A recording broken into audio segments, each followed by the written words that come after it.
يحبون الله فاتبعوني يحبكم الله. سبحان الله سبحان الله سبحان الله. صدق الله العظيم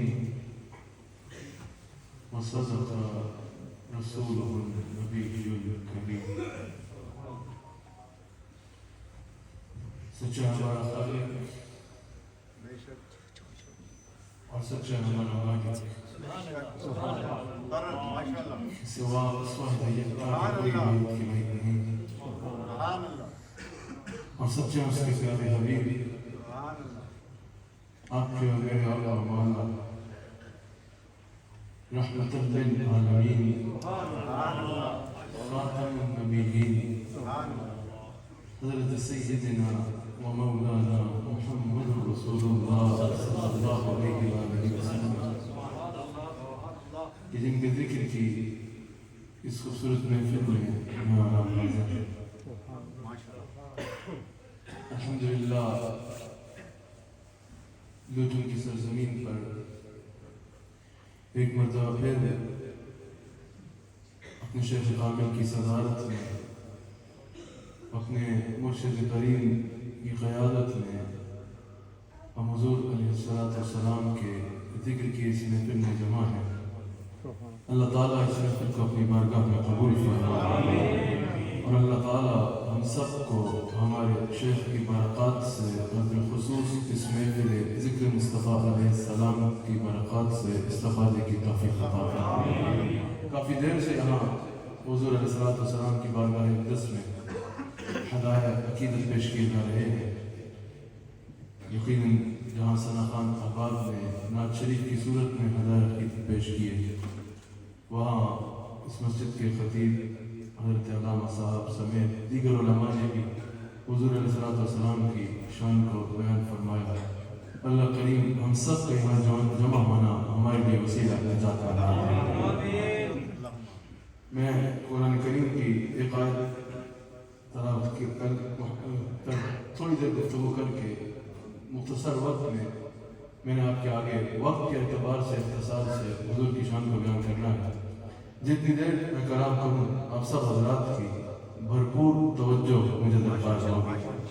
یاد رکھیے گا عقیدہ جو ہوتا ہے وہ انسان کے اعمال کی بنیاد ہوتا ہے، انسان کے ایمان کی بنیاد ہوتا ہے. اعمال کی عمارت جو کھڑی ہوتی ہے وہ انسان کے عقیدے کے مطابق ہوتی ہے.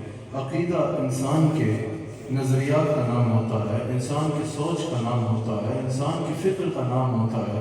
اٹس واٹ یو بلیو، جو آپ بلیو کرتے ہو، جو آپ کا ایک بلیو ہوتا ہے، یقین ہوتا ہے، اس کو عقیدہ کہا جاتا ہے. تو عقیدے کا درست ہونا، عقیدے کا پختہ ہونا اور عقیدے کا واضح ہونا ہر انسان کے لیے بہت ضروری ہے. میں نے آج یہاں آتے ہوئے ارادہ کیا کہ میں عقیدہ اہل سنت پر کچھ دیر آپ سے کلام کروں گا. تو میں نے سوچا کہ عقیدہ اہل سنت تو ایک اتنا وسیع موضوع ہے، اس میں اتنی وسعتیں ہیں کہ اگر اس کی ایک جہت کو بھی عنوان بنا لیا جائے تو گھنٹوں بھی کلام کیا جائے تو اس کا حق ادا ہو نہیں سکتا. تو ایک آیت پہ میں آپ سے کچھ دیر عقیدہ اہل سنت پر کلام کروں گا. اور وہ آیت کیا ہے؟ اللہ کریم قرآن کریم میں ارشاد فرماتا ہے محمد رسول اللہ صلی اللہ علیہ وآلہ وسلم. اللہ تعالیٰ نے میرے آقا علیہ السلام کے اسم گرامی کا قرآن کریم میں نہایت ہی اہتمام اور احترام کے ساتھ ذکر فرمایا ہے. کیا اسم شریف ہے حضور علیہ السلام کا؟ محمد رسول اللہ. کیا خوب نام ہے میرے آقا علیہ السلام کا. لوٹن والوں سینے میں ٹھنڈ پڑ جاتی ہے ایسا نام ہے میرے آقا. ذرا بتاؤ نا کس کس کے سینے میں ٹھنڈ پڑ جاتی ہے، کس کس کے سینے میں ٹھنڈ پڑ جاتی ہے میرے آقا کا نام سن کے. محمد رسول اللہ صلی اللہ علیہ وآلہ وسلم. بھائی کیا نام ہے میرے آقا کا. کوئی بے سہارا یہ نام لے، یہ نام اسے سہارا دے دیتا ہے. کوئی غموں میں یہ نام لے، یہ نام غموں کو خوشیوں میں بدل دیتا ہے. کوئی اندھیروں میں یہ نام لے، اس نام سے اجالے ہو جاتے ہیں. کوئی پستی میں یہ نام لے، یہ نام پستیوں کو بلندیوں میں بدل دیتا ہے. خدا کی قسم کوئی ڈوبتے ڈوبتے یہ نام لے، یہ نام اسے کنارے تک پہنچا دیتا ہے. محمد رسول اللہ. لوٹن والے ایسے تو نہیں ہوتے. مجھے ویسے بھی میرے پیار میں تقریر کرنے کی عادت نہیں ہے. ذرا ہاتھ اٹھا کے بتاؤ نا کس کس کو میرے آقا کا نام لے کر ٹھنڈ پڑ جاتی ہے. محمد رسول اللہ صلی اللہ علیہ وسلم. کیا نام ہے میرے آقا علیہ السلام کا. کیا نام ہے میرے آقا علیہ الصلوۃ والسلام کا؟ عقیدہ پر گفتگو سے پہلے اس نام کی تعریف آپ کے آگے بیان کرتا چلوں۔ علماء تشریف فرما ہے، امام راغب اصفہانی رحمہ اللہ المفردات میں اسم محمد صلی اللہ علیہ وآلہ وسلم کی تعریف کو بیان فرماتے ہوئے کہتے ہیں یحمد حمدا بعد حمد، محمد صلی اللہ علیہ وآلہ وسلم اس ذات کو کہا جاتا ہے یحمد حمدا بعد حمد، تعریفوں کے بعد جس کی تعریف کی جائے، جس کی مسلسل تعریف کی جائے، جس کی لگاتار تعریف کی جائے، جس کی تعریف پہ تعریف پہ تعریف کی جائے، جس کی عظمت و شان اور تعریف کے سمندر کا کوئی کنارہ نہ ہو، ذات اقدس کو محمد رسول اللہ کہتے ہیں۔ اللہ اکبر، کیا اس میں گرامی ہے میرے آقا علیہ السلام کا؟ امام راغب اصفہانی کہتے ہیں محمد حمدا بعد حمد، جس ذات کی عظمتوں کے سمندر کا اور جس کی تعریفوں کا کوئی کنارہ نہ ہو، ذات محمد رسول اللہ کہا جاتا ہے۔ اچھا، امام ابن حجر نے بھی کہا، علامہ ملا علی قاری بھی کہتے ہیں کہ اس میں محمد جو ہے نا یہ مبالغے کا صیغہ ہے، یعنی بس یہ قاعدہ ذہن میں رکھنا ہے کہ اللہ خالق ہے اور حضور مخلوق ہے، اللہ تو ہے وہ معبود ہے اور حضور عبد ہے، اللہ ذاتی شانوں والا ہے اور حضور کے پاس جو کچھ بھی ہے وہ اللہ تعالیٰ کی عطا ہے۔ وہ کہتے ہیں یہ ذہن میں رکھ کے اس میں محمد ہے ہی مبالغے کا صیغہ، حضور علیہ السلام کی جب تعریف کرنے نکلو صرف یہ قاعدہ ذہن میں رکھنا ہے کہ شرک نہ ہو جائے، باقی جتنا بڑھ کے حضور کی شان بیان کر سکتے ہو کر لو، حد سے آگے بڑھنا تو دور کی بات ہے، تم حضور کی گردِ راہ کا بھی حق ادا نہیں کر سکو گے، حضور علیہ السلام کی گردِ راہ کا بھی حق نہیں ادا کر سکو گے، اس ذات اعلیٰ کو محمد رسول اللہ صلی اللہ علیہ وآلہ وسلم کہا جاتا ہے۔ علامہ مولانا علی قاری حضور علیہ السلام کے اسم گرامی کی تعریف بیان کرتے ہوئے اور حضور علیہ السلام کی عظمتوں کا یہاں پر اظہار کرتے ہوئے بیان کرتے ہوئے فرماتے ہیں کہ محمد رسول اللہ صلی اللہ علیہ وآلہ وسلم اس ذات کا نام ہے کہ اگر خدا کی ساری خدائی کو بھی بلا لیا جائے، یعنی ساری کریشن کو اکٹھا کر لیا جائے، اللہ کے سوا جو کچھ ہے وہ کریشن میں خلقت میں آتا ہے۔ علامہ مولانا علی قاری کہتے ہیں کہ اگر ساری خلقت کو بھی اکٹھا کر لیا جائے نا، اور رسول اللہ تو رسول اللہ ہے، رسول اللہ کی حیات کے کسی ایک موضوع کو، کسی ایک پہلو کو ٹاپک بنا دیا جائے، یعنی رسول اللہ صلی اللہ علیہ وآلہ وسلم کی ساری ذات اقدس کا نہیں، حضور علیہ السلام کی ذات کے کسی ایک حصے کو پہلو بنا لیا جائے، یعنی صرف حضور کے علم کو موضوع بنا لیا جائے، صرف حضور کے اختیار کو موضوع بنا لیا جائے، صرف حضور کے حسن کو موضوع بنا لیا جائے، صرف حضور کے علم کو موضوع بنا لیا جائے، صرف حضور علیہ السلام کے مقام رسالت کو موضوع بنا لیا جائے، اور علامہ مولانا علی قاری کہتے ہیں حضور کی ذات کے کسی ایک موضوع کو، ایک ٹاپک کو جو ہے وہ موضوع بنایا جائے، ایک ٹاپک کو رکھا جائے اور اس میں کلام کرنے کے لیے ساری خدائی بلا لی جائے، تمام انبیاء آ جائیں، تمام نبی رسول آ جائیں، تمام انسان آ جائیں، تمام ملائکہ آ جائیں، تمام علماء آ جائیں، ساری خدائی اکٹھی ہو جائے اور رسول اللہ صلی اللہ علیہ وآلہ وسلم کی ذات کی کسی ایک صفت کو موضوع بیان کیا، موضوع رکھا جائے۔ علامہ مولانا علی قاری کہتے ہیں خدا کی ساری خدائی بھی اکٹھی ہو کے جس کی ایک صفت کو بھی بیان نہ کر سکے کما حق ہو، اس کو محمد رسول اللہ کہتے ہیں۔ اگر ساری خدائی بھی اکٹھی ہو جائے، یہ میں نہیں کہہ رہا، یہ علامہ مولانا علی قاری رحمہ اللہ کہہ رہے ہیں کہ اگر خدا کی ساری خدائی بھی اکٹھی ہو جائے تو رسول اللہ صلی اللہ علیہ وآلہ وسلم کی ذات اقدس کے کسی ایک پہلو کو بھی کما حق کو بیان نہیں کر سکتی۔ اللہ نے میرے آقا علیہ السلام کو یہ مرتبہ اور مقام عطا فرمایا ہے۔ اللہ اکبر۔ اچھا، تم اللہ کے ان صفاتی نام لیتے ہیں نا تو ان میں ایک نام آتا ہے محمود۔ کیا نام آتا ہے؟ محمود۔ اس کا معنی ہے جس کی تعریف کی جائے، اور جب ہم حضور علیہ السلام کا اسم گرامی لیتے ہیں تو حضور علیہ السلام کا اسم گرامی ہے محمد صلی اللہ علیہ وآلہ وسلم۔ اس کا معنی ہے جس کی بہت زیادہ تعریف کی جائے۔ اب مفسرین کہتے ہیں کہ اگر ہم یہاں اپنی عقل کے گھوڑے دوڑائیں نا، ہم اپنی عقل کے مطابق سوچیں تو وہاں ہونا چاہیے تھا نام جس کی بہت زیادہ تعریف کی جائے، کیونکہ رسول اللہ صلی اللہ علیہ وآلہ وسلم کے بعد جو کچھ بھی ہے وہ اللہ کی عطا ہے، اور یہاں نام ہونا چاہیے تھا کہ جس کی تعریف کی جائے۔ لیکن مفسرین کہتے ہیں کہ اللہ نے انتخاب یہ فرمایا کہ جب ہم وہاں نام لیتے ہیں تو نام آتا ہے محمود، جس کی تعریف کی جائے۔ اس میں کوئی شک نہیں کہ اللہ کی تعریف جیسی کسی کی تعریف نہیں ہے، حضور علیہ السلام کی جتنی تعریف ہے وہ اللہ کی عطا کرتا ہے، لیکن یہاں پر مفسرین کہتے ہیں کہ جب وہاں پر نام لیا جاتا ہے تو نام لیا جاتا ہے محمود، جس کی تعریف کی جائے۔